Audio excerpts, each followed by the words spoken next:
शुरुआत करते हैं। नमस्कार, मैं हूं तान्या दवे। नमस्कार, मैं हूं राशिद। बड़ी खबर है बिहार से शुरुआत होगी। बिहार के बक्सर में मगध एक्सप्रेस के एसी कोच में आग लगने से अफरा तफरी मच गई। आग ट्रेन के सेकंड एसी कोच में अचानक लगी और देखते ही देखते ट्रेन का कोच धू धू करके जलने लगा। आग की खबर मिलते ही बक्सर के चौसा स्टेशन पर ट्रेन को रोक लिया गया। अग्निकांड में किसी के हताहत होने की खबर नहीं है। आग लगने की वजह का पता अभी नहीं चल पाया है। मगध एक्सप्रेस दिल्ली से पटना जा रही थी। हादसे के वजह से इस रूट से गुजरने वाली कई ट्रेनों की आवाजाही पर असर पड़ने की खबर है।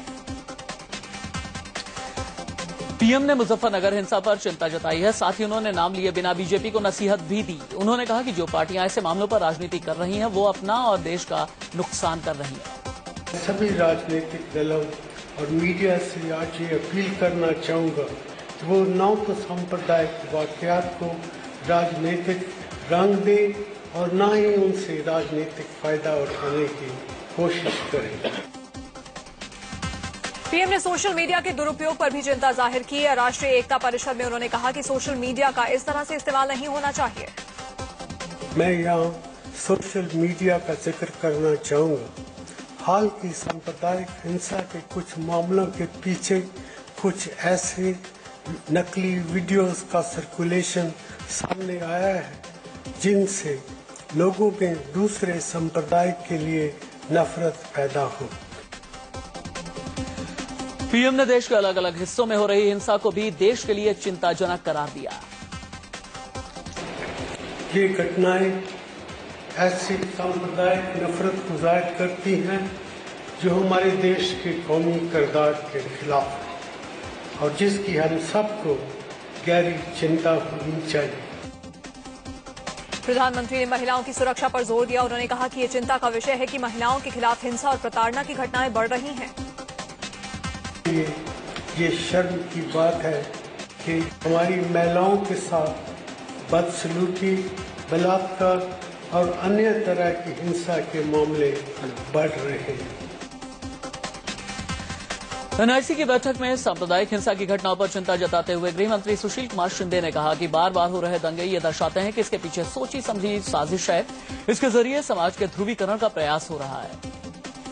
The frequency of incidents, especially in the last few months, seems to suggest that there is a sinister motive behind them. It is noticed that the communal forces seem to have got emboldened and are trying to polarize the society. सियासत में एक दूसरे के धुर विरोधी NIC की meeting में मुलाकात और बात करते नजर आए। यूपीए अध्यक्ष सोनिया गांधी और लोकसभा में नेता विपक्ष सुषमा स्वराज यहां पर एक दूसरे से गुफ्तगू करते देखे गए। बताया जा रहा है कि दोनों के बीच देश के ताजा हालात पर बातचीत हुई।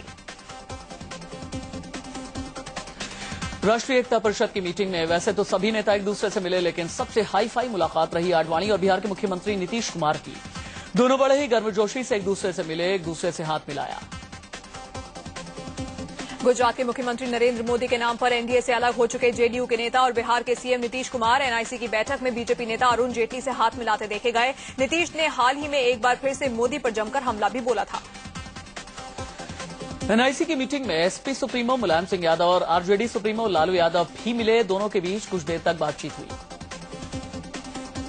एनआईसी की बैठक में यूपी के मुख्यमंत्री अखिलेश यादव और समाजवादी पार्टी मुखिया मुलायम सिंह यादव दोनों ने शिरकत की। इस दौरान पिता पुत्र को गुफ्तगू करते देखा गया। माना जा रहा है कि दोनों ने मुजफ्फरनगर हिंसा को लेकर बातचीत की। राष्ट्रीय एकता परिषद की आज की मीटिंग यूपी के मुजफ्फरनगर में हुई हिंसा के कुछ दिनों के बाद हो रही है। इसमें तकरीबन सभी राज्यों के मुख्यमंत्री हिस्सा ले रहे हैं, लेकिन गुजरात के सीएम और बीजेपी के प्रधानमंत्री पद के उम्मीदवार नरेंद्र मोदी इसमें शिरकत नहीं कर रहे हैं। टीडीपी के मुखिया चंद्रबाबू नायडू ने एनआईसी की बैठक का बहिष्कार किया। बताया जा रहा है कि नायडू अलग तेलंगाना के मसले पर गृह मंत्री सोनिया गांधी और वित्त मंत्री पी चिदम्बरम के सामने अपनी बात रखना चाहते थे, लेकिन ऐसा न हो पाने पर उन्होंने गुस्से में एनआईसी की बैठक का बहिष्कार किया। केंद्रीय मंत्री, लोकसभा और राज्यसभा में विपक्ष के नेता, सभी राज्यों और संघ शासित क्षेत्रों के मुख्यमंत्री प्रशासनिक एनआईसी के सदस्य हैं। राष्ट्रीय और क्षेत्रीय राजनीतिक दलों के नेता, राष्ट्रीय आयोगों के अध्यक्ष, प्रख्यात पत्रकार, जानी मानी हस्तियां, कारोबार जगत के प्रतिनिधि और महिला संगठन भी एनआईसी का हिस्सा हैं।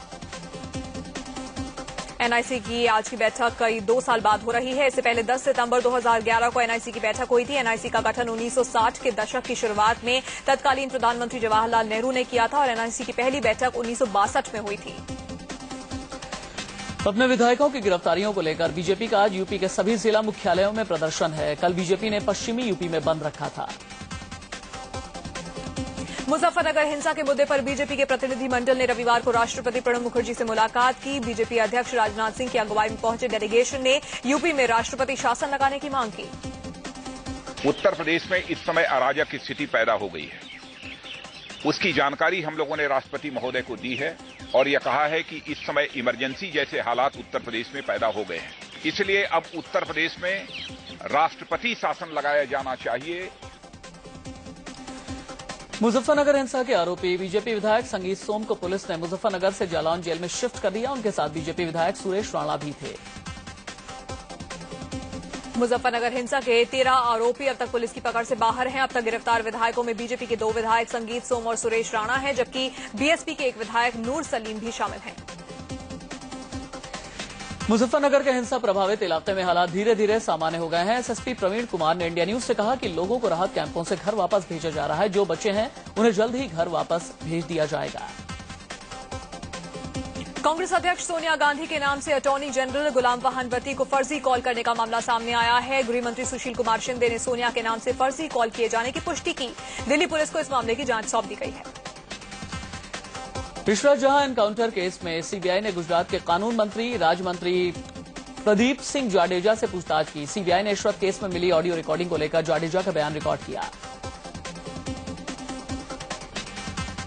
सीबीआई नरेंद्र मोदी कैबिनेट के एक और मंत्री भूपेंद्र सिंह चुडासमा से पूछताछ करेगी। भूपेंद्र सिंह मोदी कैबिनेट में कानून और शिक्षा मंत्री हैं, उनसे भी इशरत जहां केस में पूछताछ की जाएगी।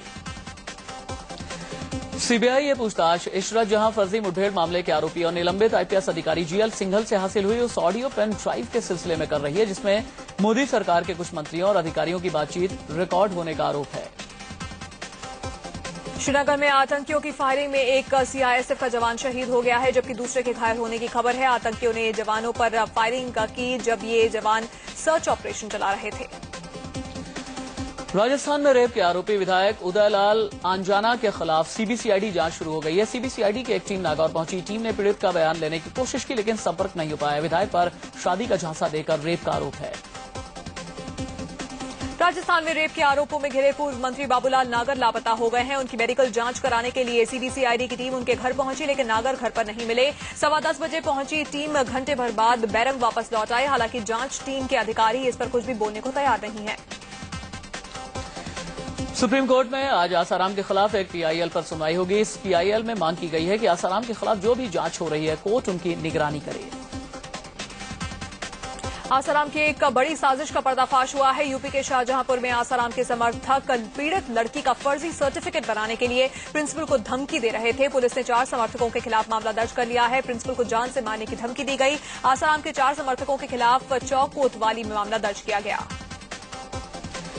इंडिया न्यूज पर खबर दिखाए जाने के बाद यूपी सरकार ने मुरादाबाद के एसएसपी राजेश मोदक को निलंबित कर दिया है। एसएसपी ने अपने सरकारी आवास पर काम कर रहे 3 पुलिसकर्मियों को बुरी तरह पीटा था। पीड़ितों ने डीआईजी से इस मामले की शिकायत की थी। दरअसल एसएसपी राजेश मोदक पर उनके सरकारी आवास पर काम कर रहे 3 पुलिसकर्मियों ने आरोप लगाया। एसएसपी से मिलने आए एक समाजवादी पार्टी के नेता को उनसे मिलने में थोड़ी देर इंतजार करना पड़ा। इसी से नाराज होकर एसएसपी ने उन्हें झाड़ू, वाइपर और डंडे से पीटा। यूपी सरकार ने आईएएस अधिकारी दुर्गा शक्ति नागपाल का निलंबन वापस ले लिया है। दुर्गा शक्ति ने अखिलेश यादव से मुलाकात कर माफी मांग ली थी। इसी के बाद यह तय हो गया था कि दुर्गा शक्ति नागपाल का निलंबन खत्म होगा। ग्रेटर नोएडा की एसडीएम रही दुर्गा को 28 जुलाई को सस्पेंड कर दिया गया था। दुर्गा पर मस्जिद की एक विवादित दीवार को गलत तरीके से गिरवाने का आरोप था। समाजवादी पार्टी नेता मोहन सिंह का आज अंतिम संस्कार किया जाएगा। मोहन सिंह का पार्थिव शरीर समाजवादी पार्टी के मुख्यालय 19 विक्रमादित्य मार्ग लाया गया, जहां उन्हें श्रद्धांजलि दी गई। इससे पहले रविवार को दिल्ली के एम्स में समाजवादी पार्टी के राज्यसभा सांसद मोहन सिंह का निधन हुआ। मोहन सिंह लंबे वक्त से बीमार चल रहे थे। सोमवार को उनका अंतिम संस्कार देवरिया में उनके पैतृक गांव में किया जाएगा। सपा नेता मोहन सिंह के निधन पर समाजवादी पार्टी के राष्ट्रीय महासचिव रामगोपाल यादव ने शोक जताया। मोहन सिंह के निधन को पार्टी की बड़ी क्षति बताया। एक अपूर्णीय क्षत है। वो एक शानदार नेता थे, खाटे समाजवादी थे। केवल समाजवादी पार्टी को नहीं बल्कि पूरे संसदीय जगत को उनके निधन से क्षति हुई है। मोहन सिंह के निधन की खबर मिलते ही उनके देवरिया स्थित पैतृक गांव में शोक की लहर दौड़ पड़ी। मोहन सिंह बरहज के जयनगर मोहल्ले के रहने वाले थे। केंद्र दिल्ली के द्वारका इलाके में रैली कर चुनावी बिगुल फूंक दिया है। इस रैली में भी दिल्ली बीजेपी के प्रदेश अध्यक्ष विजय गोयल सहित बीजेपी के सभी बड़े नेताओं ने शिरकत की और महंगाई और भ्रष्टाचार के बहाने दिल्ली की शिला सरकार पर जमकर हमला बोला। बीजेपी नरेंद्र मोदी को सुनने वालों से अब दोगुना टिकट वसूलने की तैयारी कर रही है। अगले महीने बैंगलोर में मोदी की रैली होगी, जहां पर मोदी को सुनने के लिए उनके चाहने वालों को 5 के बजाय 10 रुपए चुकाने पड़ सकते हैं। कांग्रेस उपाध्यक्ष राहुल गांधी 24 सितंबर को नागपुर में पार्टी के पदाधिकारियों और जनप्रतिनिधियों के साथ बैठक करेंगे। इस बैठक में विदर्भ, मराठवाड़ा और खानदेश के नेता शामिल होंगे। बैठक में 20 जिलों से 2500 प्रतिनिधियों को बुलाया गया है। वरिष्ठ कांग्रेस नेता एनडी तिवारी रविवार को लखनऊ में अलग ही अंदाज में नजर आए। लखनऊ नाट्य अकादमी के कार्यक्रम में एनडी तिवारी जमकर झूमते हुए नजर आए। अकादमी में एक शाम जवानों के नाम से कार्यक्रम रखा गया था, जिसमें वो शिरकत करने पहुंचे थे। मुंबई के बांद्रावली सी लिंक के किनारे एक महिला का शव बरामद हुआ है। महिला की उम्र 25 से 30 साल के बीच बताई जा रही है। पुलिस के मुताबिक 2 दिन पहले इस महिला का मर्डर करके उसकी लाश के टुकड़े कर दिए गए, जबकि इस शव का ऊपरी हिस्सा अब तक बरामद नहीं हुआ है।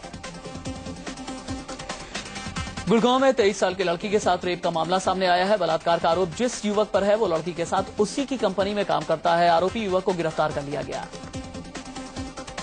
मुंबई के एंटॉप हिल इलाके में 11 साल की नाबालिग से रेप करने की कोशिश की गई। 55 साल के एक व्यक्ति पर रेप की कोशिश करने का आरोप लगा है। छत्तीसगढ़ के दुर्ग में एक बीजेपी पार्षद और उसके साथी पर नाबालिग के साथ रेप का आरोप लगा है। भिलाई के सुपेला थाने में दर्ज रिपोर्ट में 9 साल की मासूम ने बलात्कार का मामला दर्ज कराया है। साथ ही आरोपियों पर मासूम को नशा कराने जैसे गंभीर आरोप भी लगे हैं।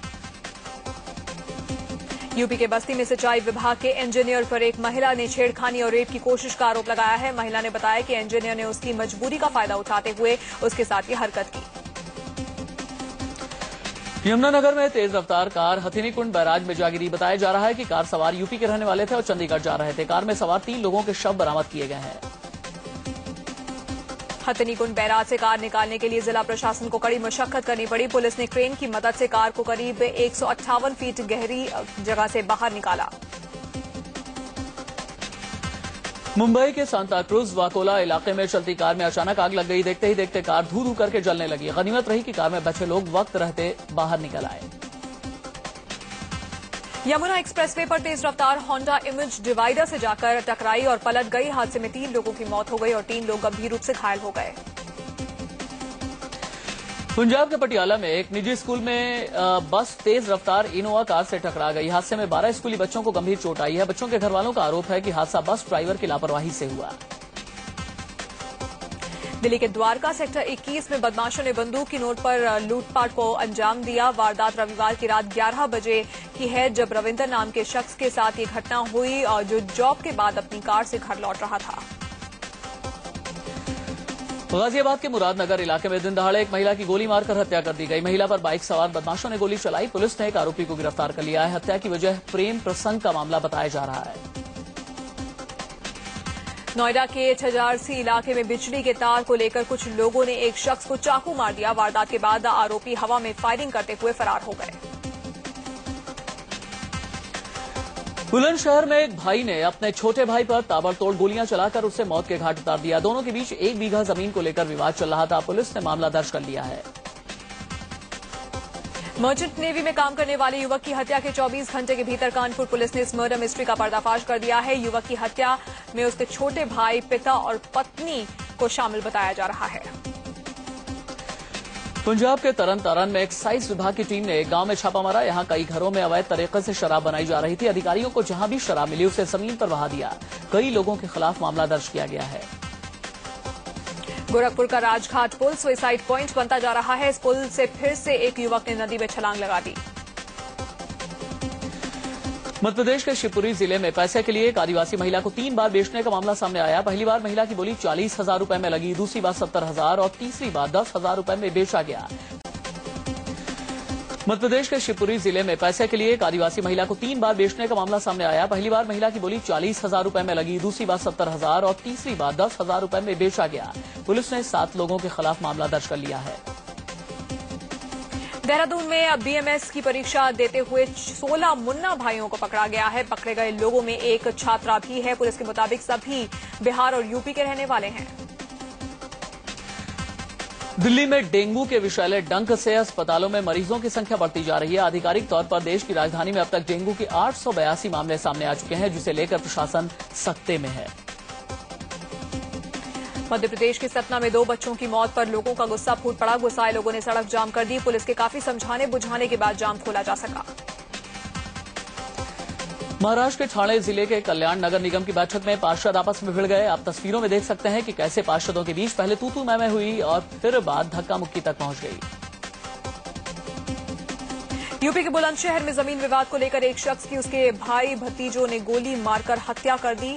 एतमाद सराय गांव में रहने वाले प्यारे लाल को गोली लगने के बाद लोग अस्पताल ले गए, लेकिन मौत की खबर आई। इंदौर में पुलिस स्टेशन के बाहर किन्नरों के 2 गुटों ने जमकर हंगामा किया। वसूली को लेकर हुए विवाद में 2 गुटों ने एक दूसरे के साथ हाथापाई की। इस दौरान पुलिस मूक दर्शक बनी रही। जब किन्नर पुलिस से भी भिड़ने लगे तब पुलिस ने किन्नरों को खदेड़ा। यूपी के हापुड़ में 2 किन्नर गुटों में जमकर बवाल हुआ। घटना पिलखुआ कोतवाली इलाके की है। यूपी के कन्नौज में टीचर ने कक्षा 6 की एक छात्रा को डस्टर से मारकर जख्मी कर दिया। बच्ची पानी पीने गई थी। महज इसी बात से नाराज टीचर ने डस्टर फेंककर मार दिया। गंभीर हालत में बच्ची को जिला अस्पताल रेफर करना पड़ा। हरियाणा के झज्जर में खाप पंचायतों ने स्कूल की छात्राओं के लिए ड्रेस कोड का फरमान जारी कर दिया है। पंचायत के मुताबिक 10 साल से ज्यादा उम्र की छात्राएं जीन्स और पजामी पहनकर स्कूल न जाएं। महाराष्ट्र के जलगांव में घंटों हुई तेज बारिश से जनजीवन अस्त व्यस्त हो गया है। यहां कई इलाकों में पानी भर जाने से लोगों को आवाजाही से मुश्किल का सामना करना पड़ा है। गुजरात के सूरत में पिछले कई घंटों से लगातार हो रही बारिश से बाढ़ जैसे हालात पैदा हो गए हैं। उकाई डैम से पानी छोड़े जाने की वजह से सूरत शहर के निचले हिस्सों में पानी भरने की आशंका जाहिर की जा रही है। एमपी के बैतूल में डैम का एक हिस्सा टूट जाने से दर्जनों किसानों की फसल बर्बाद हो गई। 2 साल पहले ही 2 करोड़ की लागत से यह डैम बनाया गया था। घटिया निर्माण के लिए अधिकारियों और ठेकेदारों पर मिलीभगत का आरोप लगाया गया। मध्य प्रदेश के सेंधवा में अचानक आई बाढ़ की वजह से 2 बच्चे फंस गए। भारी बारिश की वजह से नदी में अचानक बाढ़ आ गई। केरबला गांव की तस्वीरें आप देख रहे हैं। बद्रीनाथ की यात्रा 1 अक्टूबर से होने की उम्मीद जताई जा रही है। उत्तराखंड में आई आपदा के बाद सड़क बनाने का काम तेजी से चल रहा है। उम्मीद है कि 30 अक्टूबर तक सड़कें बन जाएंगी।